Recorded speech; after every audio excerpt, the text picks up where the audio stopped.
네, 먼저 이제 첫 번째는 대시보드의 목적을 좀 명확하게 할 필요가 있습니다.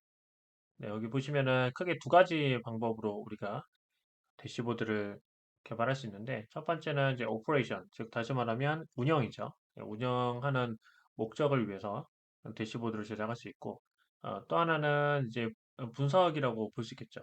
그죠? 그래서 이 분석 같은 경우에는 이제 사용하는 그 정보, 그 사용하는 정보를 특히 분석에 이제 취중해서 우리가 결정한다라고 생각을 하시면 돼요. 그래서 해당되는 정보를 한눈에 볼 수 있도록 제공해 주는 것이 이제 분석용 대시보드이고, 두 번째 이제 운영은 이제 말 그대로 이제 운영을 한다는 얘기죠. 그 운영을 한다는 거는 어, 일부 사람들, 특히 이제 사용자가 이제 분석은 잘 몰라요. 그러나 중요한 정보를 신속하고 빠르게 캐치해서 뭔가 이제 의사결정하는 데 도움이 될 수 있도록 하는 포인트라고 보시면 됩니다. 그래서 목적이 약간 분석적인 내용이 들어가야 되는 대시보드인 건지 아니면은 운영의 관점에서 이 대시보드 제작해야 되는 것인지 일단 먼저 대시보드의 목적을 명확히 할 필요가 있다라는 부분을 기억을 해주시길 바랍니다.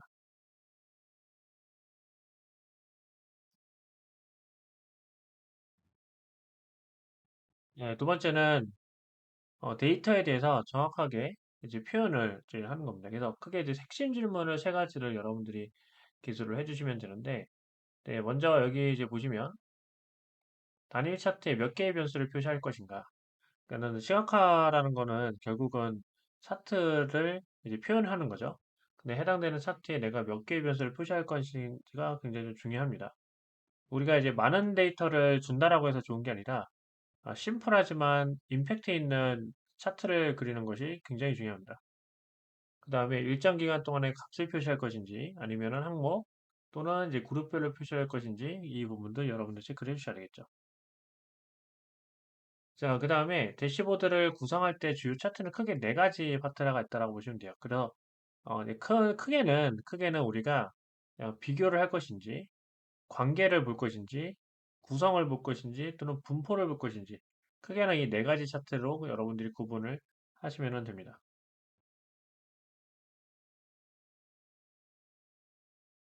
여기 보시면은 이미지 상으로 보면 이제 다양한 차트들이 존재하죠.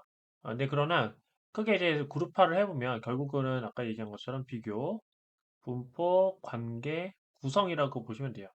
그래서 여기 있는 차트들, 뭐 막대 그래프, 파이 차트, 뭐 산점도, 네, 뭐 3점도, 그 다음에 이제 막대 그래프, 또 그 다음에 뭐 에어리어 차트, 라인 차트 이런 부분들이 다 결국에는 크게 네 가지 파트에서 파생이 된다. 이렇게 생각을 하시면 됩니다.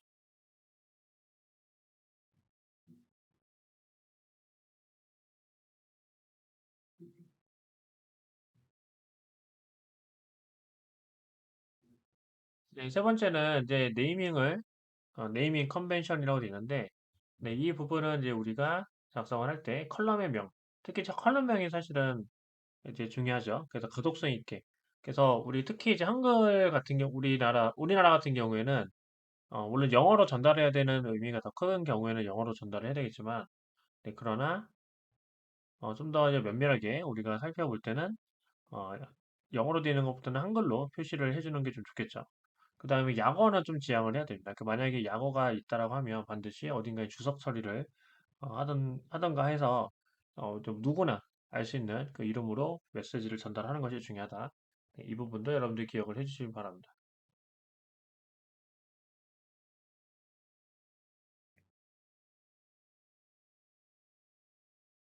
자, 그 다음에 여기 보시면은 이제 레이아웃을 설계하는데 그 레이아웃을 설계를 할 때는 여기 보시는 것처럼 이제 레이아웃을 그리드를 좀 써주는 게 좋겠죠. 네, 여기 보시면은 이렇게 해당되는 그리드 이게 다 그리드라고 생각하시면 돼요. 또 여기도 마찬가지로 그리드고요. 그 다음에 여기도 이제 그리드.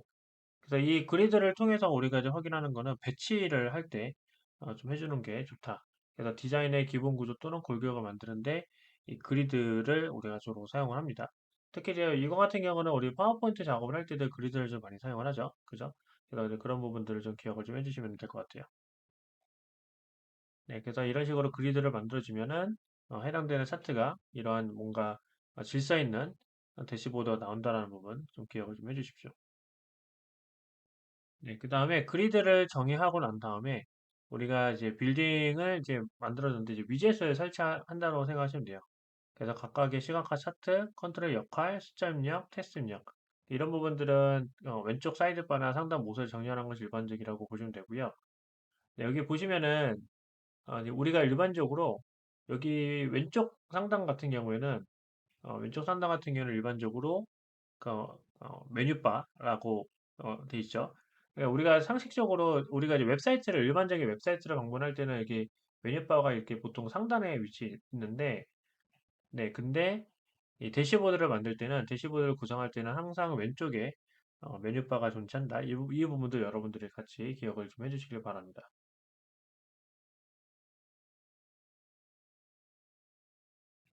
그다음에 여백의 미라고 돼 있죠. 그래서 차트를 이제 그릴 때, 그다음에 그래프를 그릴 때 아니면 이런 식으로 테이블을 보여줄 때는 항상 여기 보시는 것처럼, 네, 여기 보시는 것처럼 이렇게 여백이 있죠. 네, 여기 여백이 이제 있습니다. 여기 보시면은 여기가 이제 여백이 네, 보이죠?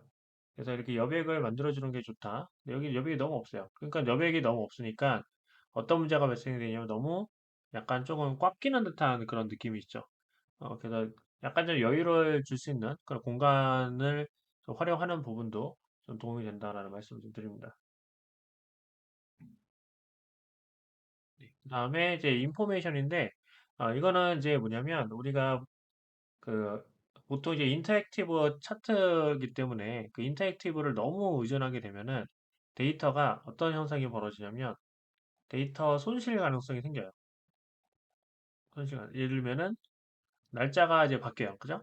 그 날짜가 이제 변경이 되면은 그러면은 모두 변경이 되면 데이터도 변경이 되잖아요. 데이터도 변경이 같이 되는 겁니다. 그러니까 따라서 이제 변경이 되면은 오히려 데이터 손실이 일어날 수 있으니까 약간의 좀 절제함이 필요하다라는 부분 더 기억을 좀 해주시면 좋을 것 같고 또 하나는 이 스크롤 같은 경우에는 이게 보통 우리가 시각화를 만들 때 한눈에 이렇게 보이는 게 좋은데 만약에 이거를 좀 길게 틀어서 정보가 만약에 여기 보시면은 여기 이렇게 차트가 숨겨져 있다. 이런 거는 좋지 않다는 얘기예요. 네, 그래서 한눈에 들어올 수 있게끔 여러분들이 차트를 구성해 주는 게 좋다. 대시브를 구성하는 게 좋다. 이 부분도 기억을 좀 해주십시오. 그 다음에 이거는 이제 사용자가 이제 간단하게 이제 클릭한 것만으로 보고자 할 수 있도록 설계하는 게 좀 중요합니다. 그래서 일반적으로는 우리가 지나친 커스터마이제이션을 하는 거는 좀 좋지는 않습니다. 그러니까 좋지 않아요. 그러니까는 이 지나친 커스터마이제이션보다는 그 퍼스널리즈, 즉 다시 말하면 사용자 간단한 클릭만으로도 의미 있는 정보를 볼 수 있도록 설계하는 것이 굉장히 중요합니다.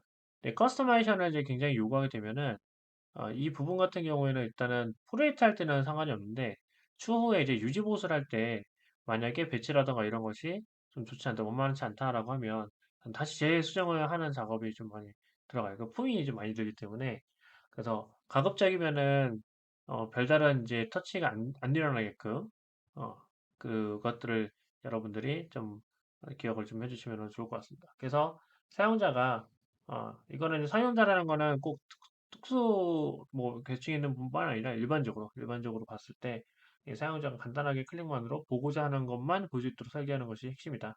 그래서 이 부분을 여러분들이 기억을 해주시면 좋을 것 같아요.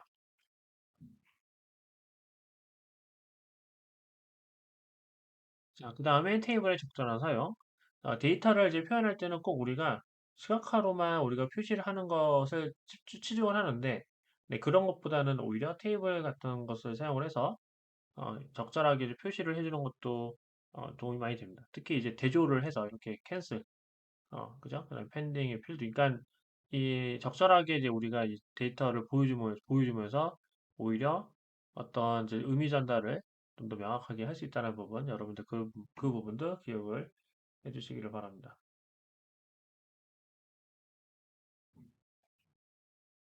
네, 그 다음에 보통 이제 디자인은 우리가 처음부터 디자인을 하려고 하는데 실제 여러분들이 생각을 해보시면은 디자인은 약간 좀 어, 마지막에 약간 화름 점점처럼 이렇게 다뤄주시는 게 좋을 것 같아요. 그러니까 대시보드를 이제 일반적으로 프로세스는 대시보드를 개발하죠. 그래서 유지 보수를 해요. 그 다음에 사실은 이 안에서 실제 프로젝트를 진행을 할 때는 이 안에서 굉장히 이제 많이 둔다라고 생각을 하시면 됩니다. 그러니까는 디자인을 여러분들이 먼저 신경을 쓰기보다는 일단 기본적으로 큰 형태를 맞춰 놓고 그 다음에 이제 마지막으로 유지 보수가 다 끝났다. 어느 정도 마무리가 됐다라고 하면 네, 그 다음에 이제 디자인 작업을 이제 들어가는 게 좋다라는 말씀 좀 드립니다. 네. 그래서 태블로 프로젝트 예시를 이제 살펴보면 네, 태블로 사례를 통해서 이제 스트림릿에 적용이 가능합니다. 그래서 이 부분은 이 전체적인 내용 설명은 실제 태블로 이제 전문가의 문에 이제 그래서 제가 이제 이미지를 잠깐 쌓았는데 일반적으로 이러한 설계를 이제 가지고 있어요. 이제 보시면은 대시보드를 설계를 하죠. 그러면은 처음 해야 되는 거는 지표를 선정을 해야 돼요. 우리가 어떤 지표를 가져갈 것인지. 그다음에 매트릭, 어떤 키 매트릭을 가져갈 것인지, 그다음 어떤 표현방을 설정할 것인지를 우리가 이제 실무에서 이제 협의를 하겠죠. 네, 그리고 나면은 우리가 뭘 해야 되냐면 데이터를 가져와야 돼요. 그 데이터는 대부분 다 데이터베이스에서 있죠. 그죠? 그래서 데이터베이스, 어떤 데이터베이스를 우리가 선택을 할 건지 그 부분을 우리가 체크를 한다라고 생각을 하시면 될 것 같아요. 그래서 마트 테이블, 그다음 마트 테이블, 뭐 설계 생성, 그다음에 데이터 불러오기. 네, 그리고 나서 이제 테이블, 마트 테이블이랑 연동을 해서 시트 구성하고 대시보드를 만든 다음에 소스를 게시하고 태블로 또 배포를 하는 거죠. 그 다음에 이제 유지보수는 뭐 하는 거냐면 데이터들을 이제 소스를 계속 추출을 해야 되잖아요. 그러면은 맨 마지막으로 스케줄러를 이제 등록을 해가지고 이제 배포를 계속 유지보수 할 수 있도록 한다라고 그냥 봐주셔야 됩니다. 네, 그래서 이 일련의 이제 흐름이 사실은 어, 크게 보면은 그 스트림릿에도 적용이 다 가능하다라고 보시면 돼요. 그래서 일반적으로 이 과정을 우리가 스트림릿, 그러니까는 엄밀히 말하면은 이게 태블로라는 말 대신에 그 스트림릿을 적용을 해도 어, 결국은 동일합니다. 네, 결국은 뭐 큰 차이는 없다고 생각을 하시면 돼요. 네, 그래서 네, 이 부분 우리가 대시보드를 이제 만들기 전에 한번 여러분들이 참고하면 좋을 것 같아서 이런 자료를 이제 가져와서 이제 소개를 해드리니까 한번 현업에서 여러분들이 응용을 해보시기를 바랍니다.